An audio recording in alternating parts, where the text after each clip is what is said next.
Hello दोस्तों, तो आज अपन पढ़ेंगे संख्या पद्धति। अगर किसी भी एग्ज़ाम में अगर सिलेबस में संख्या पद्धति है तो इस स्लाइड में से कम 2 नंबर पक्के हैं, तो आप अपने 2 नंबर पक्के कीजिए। देखिए, संख्या पद्धति में सबसे पहले 3 टाइप्स के नंबर होते हैं। 3 टाइप्स कौन कौन से होते हैं? एक तो होता है पूर्णांक संख्या, दूसरा होता है प्राकृतिक संख्या और तीसरी होती है पूर्ण संख्या। तो पूर्णांक संख्या क्या होती है, प्राकृतिक संख्या क्या होती है, पूर्णांक संख्या क्या होती है, ये आप ध्यान देंगे। पूर्णांक संख्या जो होती है वो होती है माइनस अनंत से प्लस अनंत तक, मतलब माइनस इन्फिनिटी से प्लस इन्फिनिटी तक होता है। मतलब पूर्णांक संख्या में माइनस वाली संख्या भी होती है। माइनस अनंत से 0 और फिर 0 से अनंत तक, ये सभी संख्याएं क्या कहलाती है? ये कहलाती है पूर्णांक कहलाती है। पूर्णांक कहलाती है जिसमें जो 0 होता है, 0 ना तो नेगेटिव होता है और ना ही पॉजिटिव होता, मतलब 0 धनात्मक या ऋणात्मक नहीं होता है। फिर अगला है 0 एक सम पूर्णांक है। 0 क्या है? 0 एक सम पूर्णांक है।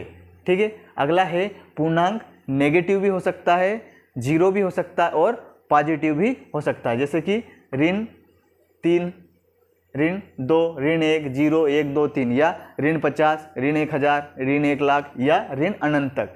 तो ये क्या है? ये जो पूर्णांक जो होता है वो नेगेटिव भी होता है और पॉजिटिव भी होता है और 0 भी हो सकता है। ठीक है। अगला जो तो प्रश्न कैसा पूछा जाएगा, क्या पूर्णांक नेगेटिव हो सकता है? तो बिल्कुल हो सकता है। ठीक है।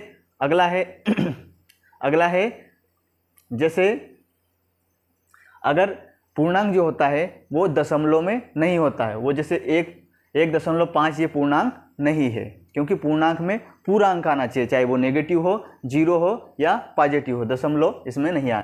प्राकृतिक संख्या वे संख्या कहलाती है जो 1 से स्टार्ट होती है और अनंत तक जाती है। जैसे प्राकृतिक संख्या 1, 2, 3, 4, मतलब स्टार्ट कहाँ से होगी? 1 से स्टार्ट होगी और अनंत तक जाएगी, वो प्राकृतिक संख्या कहलाती है। जैसे फिर आया पूर्ण संख्या मतलब कोई भी जब 0 से स्टार्ट हो रहा है तो 0, 1, 2, 3, 4 से अनंत तक, ये सभी संख्या पूर्ण संख्या कहलाती है। मतलब प्राकृतिक संख्या में अगर आप 0 जोड़ दोगे तो वो बन जाएगी पूर्ण संख्या। इसी प्रकार सम संख्या होती है जो 2 से भाग जाए। देखो 2, 4, 6, 8 वे संख्या जिसमें 2 का भाग चला जाता है वो सम संख्या कहलाती है।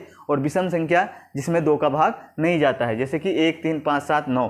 ठीक है। 2 उसी प्रकार अभाज्य संख्या वे संख्या कहलाती है जिसमें 1 का भाग जाए और स्वयं का भाग जाए, वो अभाज्य संख्या कहलाती है। ठीक है। अभाज्य संख्या वे संख्या कहलाती है जिसमें 1 व स्वयं का भाग जाए, वो अभाज्य संख्या कहलाती है। दूसरे किसी भी नंबर्स में उसका भाग नहीं जाता, वो अभाज्य संख्या कहलाती है। जैसे 2, 5, 7, 11, 13, इसी प्रकार आप अनंत तक जा सकते हो। तो एक जो होता है, ये बड़ा इंपॉर्टेंट पॉइंट है कि एक जो होता है वो ना तो भाज्य है और ना ही अभाज्य संख्या है। तो एक क्या है? एक ना तो भाज्य है और एक ना ही अभाज्य है। फिर अगला है 2 सबसे छोटी अभाज्य संख्या है। ये भी बहुत इंपॉर्टेंट पॉइंट है कि सबसे छोटी अभाज्य संख्या कौन सी होती है? तो सबसे छोटी अभाज्य संख्या जो होती है वो होती है 2। उसके बाद 3 सबसे छोटी विषम अभाज्य संख्या। वेरी गुड, भाषा समझे कि सबसे छोटी विषम अभाज्य संख्या जो होती है वो 3 होती है, क्योंकि 3 क्या है? 3 एक विषम है। ठीक है। इसी प्रकार 2 क्या है? सम है। तो सबसे छोटी संख्या बोलेगा तो 2 आएगी, और सबसे छोटी विषम अभाज्य संख्या का बोलेगा तब कौन सा आएगा? 3 आएगा। तो 11 जो है वो 2 अंक की सबसे छोटी अभाज्य संख्या है। कौन सा? 11। इसी प्रकार 2 अंक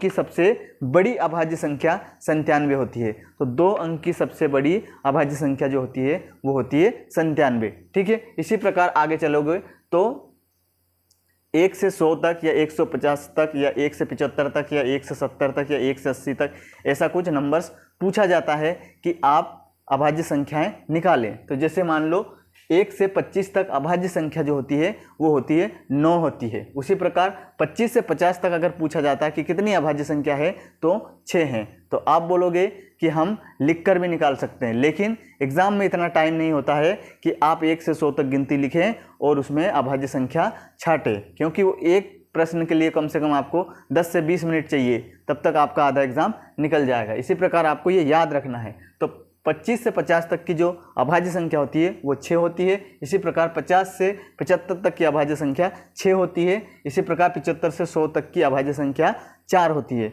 अगर टोटल को अगर मैं जोड़ दूं तो 1 से 100 तक की जो अभाज्य संख्या होती है वो होती है 25 होती है। अगर आपको मान लो 1 से जैसे 1 से 25 तक आपको याद है, और मान लो 1 से 30 तक अभाज्य संख्या अगर पूछ लिया, तो 1 से 25 तक आपको पता है कितनी होती है, 9 है। तो आगे ज्ञात कर सकते हो।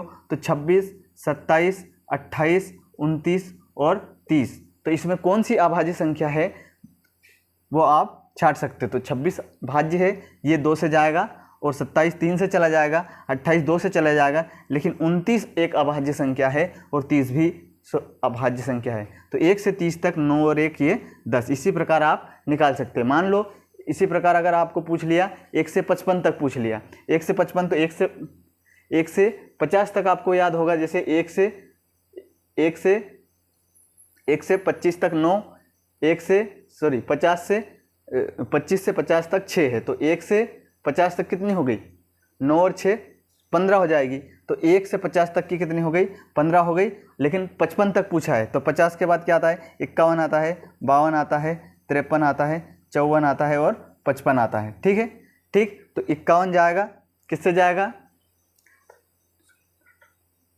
51, 5 और 1 6, मतलब ये 3 से चला जाएगा, 3 से चला जाएगा। जैसे 3 एकम 3, 3 7 21 आ जाएगा। ठीक है, 3 से चला जाएगा, ये 2 से चले जाएगा, ये भी 2 से चले जाएगा, ये 5 से चले जाएगा। लेकिन 53 एक ऐसी संख्या है जो अभाज्य है।